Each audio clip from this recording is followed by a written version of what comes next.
The silent forest. Deep in the heart of the earth lay a vast and ancient woodland known as Verdant Hollow. The forest was alive with songs of birds, the rustling of leaves, and the babbling of a crystal-clear river. The tall trees stood like mighty guardians, providing shelter to thousands of creatures, majestic deer, playful foxes, wise owls, and tiny insects, each playing their part in the great balance of life. For centuries, the forest had thrived in harmony. The trees whispered secrets to the wind, the animals respected the land, and even the humans from nearby villages took only what they needed, ensuring the balance remained. But as time passed, greed took root in human hearts. The villagers wanted more wood, more land, more wealth. Slowly, axes and saws replaced the songs of the birds. The ancient trees, which had stood tall for hundreds of years, began to fall. The first sign of silence. At first, the animals were confused. Why are the trees disappearing? Wondered Luna, the silver-furred wolf. The humans are taking them, said Elder Oak, an ancient tree with thick, twisting roots. They forget that we are all connected. If we fall, so will they. The animals didn't understand how losing a few trees could be dangerous, but as the days passed, something terrifying happened. The forest began to grow silent.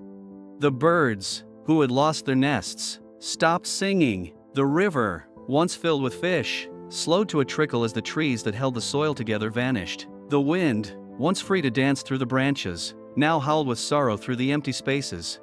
The silence was unnatural. It was heavy, eerie, and filled with a deep sadness that no one could ignore. A desperate plan. The animals knew they had to act before it was too late. If the silence continued, the entire forest would die. We must make the humans understand, said Torin, the great eagle. But how? Asked Milo, the timid rabbit. Luna, the wolf, stepped forward. If they do not hear us, we must show them what life will be like without us. The animals decided to leave the forest. Every bird, every deer, every fox and insect, one by one, they disappeared into the depths of the land beyond the villages. Without the creatures, the forest became completely silent and lifeless. At first, the humans didn't notice, but soon, everything changed. The consequences of greed. Without trees, the air grew thick and heavy. The shade that once cooled the land was gone, and the sun burned the earth. The soil, once held firm by roots, turned to dust and was carried away by the wind. The river, which depended on the trees to keep its water clean, turned murky and almost vanished. Even the crops in the villages started to wither. The humans, who had always relied on nature's gifts, began to suffer. Without the forest, life itself was fading. "What have we done?" cried one of the villagers. "The land is dying." They realized their mistake, but it was almost too late.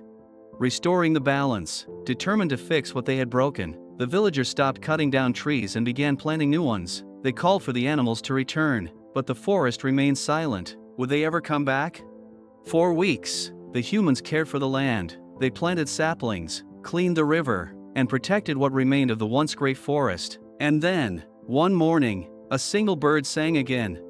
It was a soft, hesitant tune, but it carried hope. The villagers watched in amazement as the animals slowly returned. The wolves howled once more, the deer pranced through the meadows, and the river found its song. The wind danced through the leaves of young trees, whispering a gentle promise: as long as humans respected nature, nature would never abandon them. Moral of the story: nature gives us everything, but if we destroy it, we destroy ourselves. We must learn to respect and protect the world around us before it falls silent forever.